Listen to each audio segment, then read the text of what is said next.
Yo, what's up guys, welcome back to another video. This is a reaction to Tornado Sirens Are Scary, and it's another reaction to Sweggle Studios, who I'm sure by now you've all checked this channel out because I've reacted to him a couple of times. But yeah, if you haven't, links will be in the description to this video where you can find his channel, and yeah, you can see some more of his videos because he posts a lot of content like this. But yeah, Tornado Sirens, I've heard them in certain like reactions to specific tornadoes that I've done in the past, but from what I know, didn't they, I could be lying, are they the sirens that were used during the World War?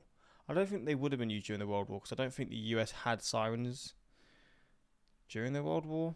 Or is it the sirens for approaching, was it like the sirens that are put in place for approaching nuclear bombs during the Cold War? I think that could have been possibly what it is. But yeah, sirens obviously aren't made to be a nice sound, but there is definitely an eerie sound to the sound of tornado sirens. Again, from what I've heard in the past, they are not a thing you'd want to hear, of course, but I guess that's part of it, right? But yeah, we're going to check this out and see what video this is going to be about, because it's obviously about tornado sirens, but a 14-minute video, I guess it's maybe the history or something like that. But let's jump into this. Hopefully you're going to enjoy. Links are also in the description to my Patreon if you want to see some more of my reactions, but let's check this out. Tornado sirens. Picture the scene. You're out chilling on your front lawn. There's a tornado watch and... Wait, what's this film again? I know it's not related. What's this film called again? It's a series. I can't remember, to be honest. Front lawn. There's a tornado watch, and all of a sudden, dark clouds roll in. There's an eeriness in the atmosphere. The birds stop chirping. This is also unrelated, but do you know what I found out? Tom Cruise is 61. Bro, he's 61. What the fuck? Atmosphere. The birds stop chirping. The leaves have turned over. And there's an old lady down the street who claims that there's a pain in her knee, which only comes before severe storms. I've felt these pains like this for a long time. And you're looking around, and then all of a sudden...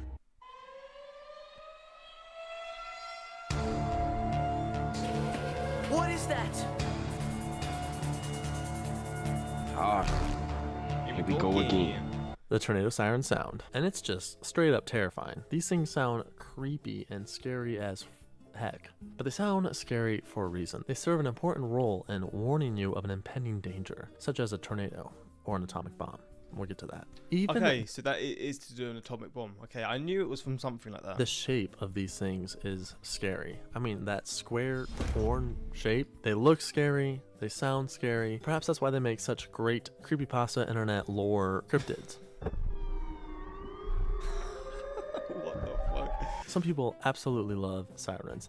Like, there are straight up tornado siren fandoms out there, tornado siren enthusiasts. I mean, I know there's niches for everything, right? But sirens, really? Out there that travel. Like, there's so many YouTube channels about tornado sirens. Some people are absolutely terrified of them, which makes sense. To me, I absolutely love them. I'm all about them. Okay. Anyway, we're going to talk about them. We're going to talk about their history. We're going to talk about their future.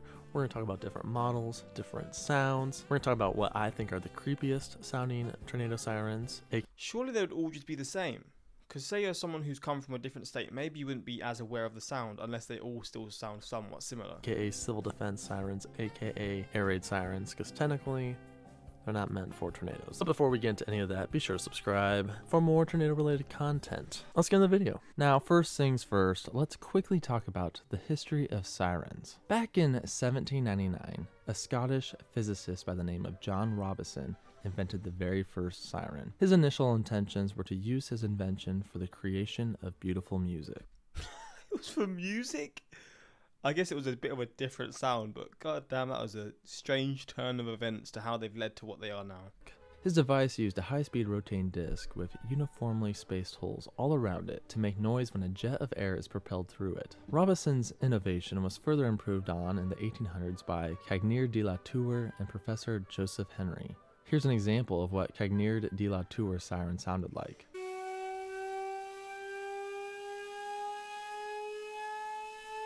Fun fact, this... Dude, that's quite creepy as well.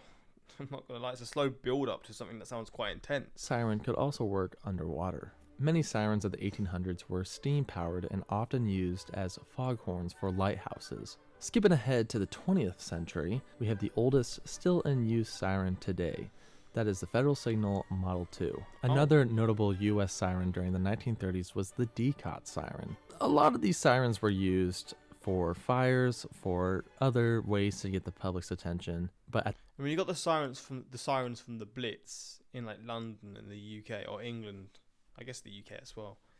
And there's some creepy sounding sirens, but yeah, I don't ever hear sirens now because there's nothing really for them to go off for. Again, unless there's an impending war, maybe there will be sirens that are still here somewhat. But the only ones that I hear are for the police, fire service, a fire department, and ambulances. They're the only sirens I ever hear. At the dawn of World War II, their use would become a little more sinister. In September 1939, London experienced its first air raid siren alert. And during World War II, the use of air raid sirens would become standard. No time now for asking what to do, where to go. But for this video, we want to skip to post-World War II sirens, specifically looking at the US with the Civil Defense Act. After World War II, the subject of civil defense received little attention. That is until 1949, the year the Soviet Union tested its first atomic weapon. Immediately following the test, there was a sense of urgency among the American people and administration to enact safety policies in the event of an attack. As a result, President Harry S. Truman issued an executive order establishing the Federal Civil Defense Administration. This legislation included funding for defensive equipment from the federal government to the states and local communities. Most of the funding went into creating fallout shelters. However, some of the funding went towards installing large outdoor sirens in cities and towns. These sirens would then be used to alert local populations of an incoming atomic bomb.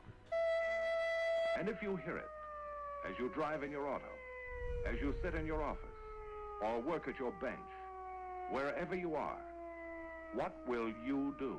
Of course, this channel is about tornadoes, not about nuclear bombs. So why are we talking about nuclear bombs? Well, it was these sirens that were put into place that have become the modern tornado sirens of today.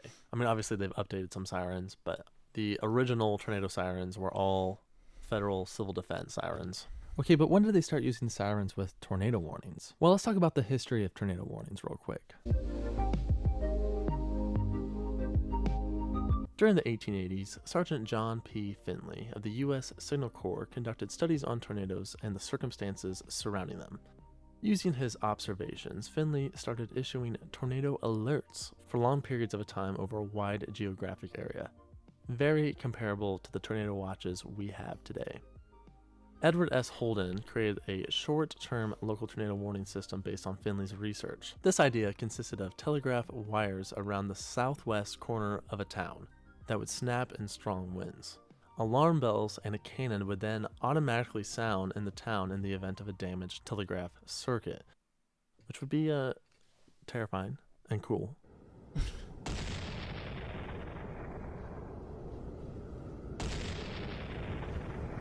Is this real, or is he just adding effects? Because if this is real, that is crazy. Local tornado warnings were, however, generally frowned upon by many scientists and experts at the time. For this reason, the actual word tornado was banned. Like, it was straight up banned.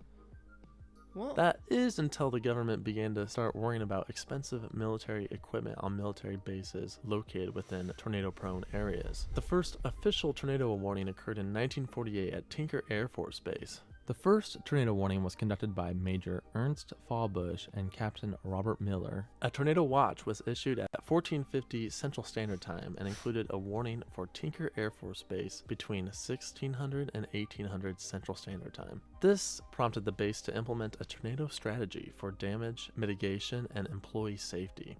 Around 1800 Central Standard Time, a tornado struck the base, verifying the warning and ushering in the modern era of tornado warnings. The very first use of a civil defense siren to warn a community of an incoming tornado happened on June 11, 1958 in Wichita, Kansas, a day after the infamous El Dorado tornado. However, this was a pretty exceptional event because technically civil defense sirens were not to be used for natural disasters.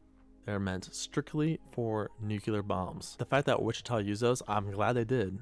Alright, I'm glad they did, but they probably weren't allowed to do so. This means that almost all of the tornado warnings throughout the 50s... Would the people who have been, like, from there have been told what the siren would be for then? Because if they had no idea, then the siren wouldn't really be doing anything, would it? Because they're just going to have the fear of being attacked. you know? in the 60s had no tornado sirens to accompany them. That would all change in the 70s when President Richard Nixon's term 70s, so it's not like it's that long ago. I mean, it's 50 years plus, but it's not that long ago. Like, it's still a relatively new sort of, not invention, but it's sort of incorporation into some US cities saw a number or towns or just regions or whatever. of notable natural disasters, specifically Hurricane Camille in 1969. And this led the government to permit dual use of sirens for both atomic attacks and natural disasters. Okay, so what are the different tones, models, and types of sirens? Damn, this one's got a bit of a beat to it. I know this isn't the one, by the way, I'm joking. So you have two basic siren designs. So all the sound just comes out from this, or would there be multiple sirens around the city? I assume that, because if there was all that sound coming from one siren, then imagine sitting next to it and hearing that flipping out. You have the electromechanical, aka classic siren design, which has a chopper that spins super fast from an electric motor, which sucks in air through little holes. Then you have electronic sirens that are literally like electric speakers, like that you have in stadiums and places like that.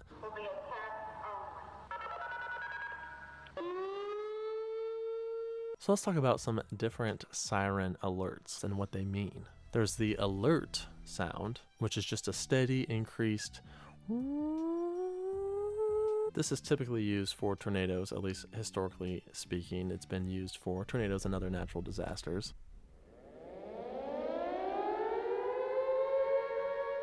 So eerie, man. God damn, that's so eerie.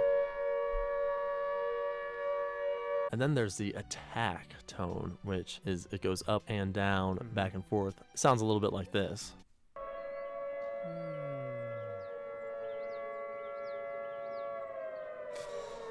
So creepy.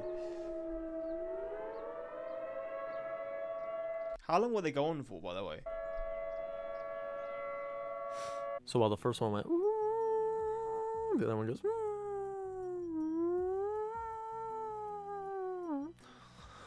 In a rare instance, there's a high-low sound, which is sometimes used for fires, but can be used for other purposes. Sounds like this. And then there's the creepiest of all them. The creepiest? What? So these ones aren't even the creepiest. God damn. The alternating wail, which kind of mixes the high-low with the attack mode, and it sounds like this.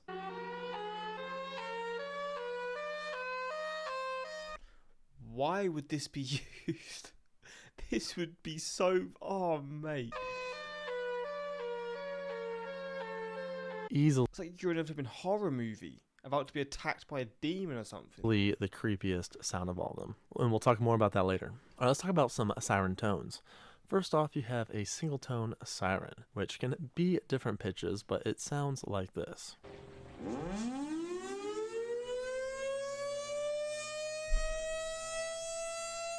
There's also something called a dual tone siren, and these are a little more familiar and a little more creepy. Here's what a dual tone siren sounds like.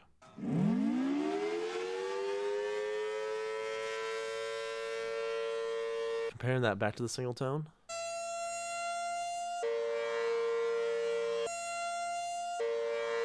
Crazy how that much sound will come out of something so goddamn small. I mean, it's not tiny, but it's not big, and all that sound comes from it is pretty mental. Hear the difference? Okay. Okay, now dual tones can have different pitch intervals depending on different ports. Have a listen.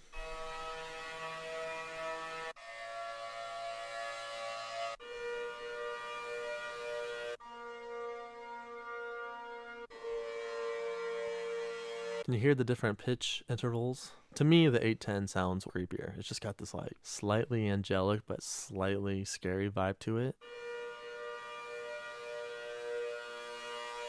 Okay, and when you're in an area, usually there's multiple sirens, sometimes different models. So you're not just getting one siren, you're getting like a couple sirens that are rotating around, little Doppler effect action, creating different pitches and noises, and it all adds up to this really kind of eerie atmosphere.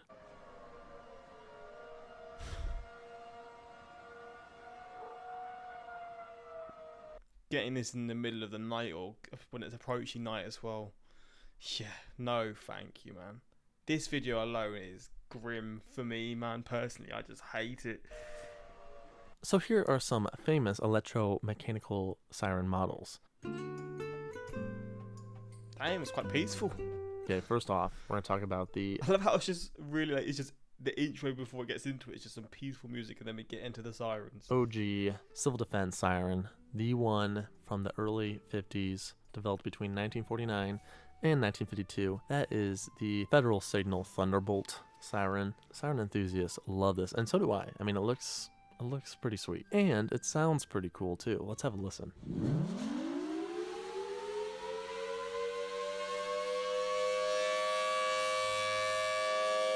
There are 3 different models of this. There's the 1000 single tone model, the 1000T dual tone, and the 1003, which can do that alternating well. So that's the Thunderbolt. Other notable mechanical Federal sirens include the 2T-22, That 2T one is massive. the 3T22, the STH-10, and the 2001 model. The 2001 model is very, very common in like modern towns. It's still electromechanical, it's not electronic. Another noteworthy brand is the Alerting Communicators of America, or ACA. They have a few different electromechanical siren designs. The most notable are the Alerter, the Cyclone, the Hurricane, the Penetrator, and the Screamer. Moving on to electric. My favorite electric siren is definitely the Federal Signal Modulator. These have also been called the Chicago Siren and the Scary Tornado Siren. The reason why they're called that is these have the ability to create that alternating wail sound that I talked about earlier in the video. Which is in the middle of the city. God damn.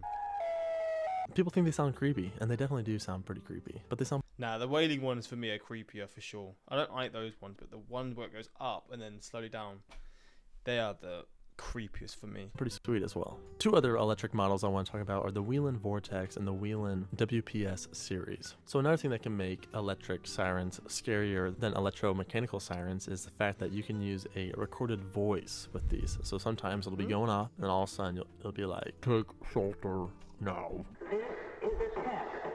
This is always a test. Which kind of adds, you know, I mean, it's not that scary, but I don't know. If you have a favorite civil defense siren, be sure to throw it in the chat. Favorite civil defense siren. I don't know. I have to experience it to judge, and I don't want to experience it. So, In the comments, I mean, by chat. Okay, so let's talk about the future of tornado sirens. There are many amongst today's community that find the tornado sirens to be, well, not really useful anymore, since we live in the age of cell phones and technology and applications. yeah, but some people don't have cell phones or phones, do they? I get it. Like you'll get warnings on your phone, but God, imagine getting this warning on your phone. By the way, no, thank you. We can easily get alerts on our phones. For this reason, many believe that tornado sirens are redundant. But redundancy, in my opinion, is a good thing when we're talking about people's lives, alright? Sometimes people are sleeping, yo. Okay, I personally keep my cell phone on silent, and I'm definitely not alone. I know other people that do this as well. So for those people, you want some tornado sirens. So it's of my opinion that we should keep these around for as long as possible. Plus, I love them. The outside tornado siren system is not without its flaws, though. First off, many communities lack outdoor sirens, particularly those in small towns and rural areas. Currently, the NOAA weather radio is the preferred choice for an in-home warning system. Damn. You got radios. So there you have- Radios to let you know that there's a tornado approaching. Jeez. Sirens have always been intended as an outdoor warning system. It never hurts to have them. Yeah, of course. It's just added, I guess, a bit of protection. I say protection, warning system for people to get to some sort of safety, you know. But yeah, I hope you found this interesting. For me, I learned a lot, and this guy seems to know his sirens. But yeah, if you're someone who knows more, maybe let me know your thoughts and stuff. But until next time, subscribe and peace.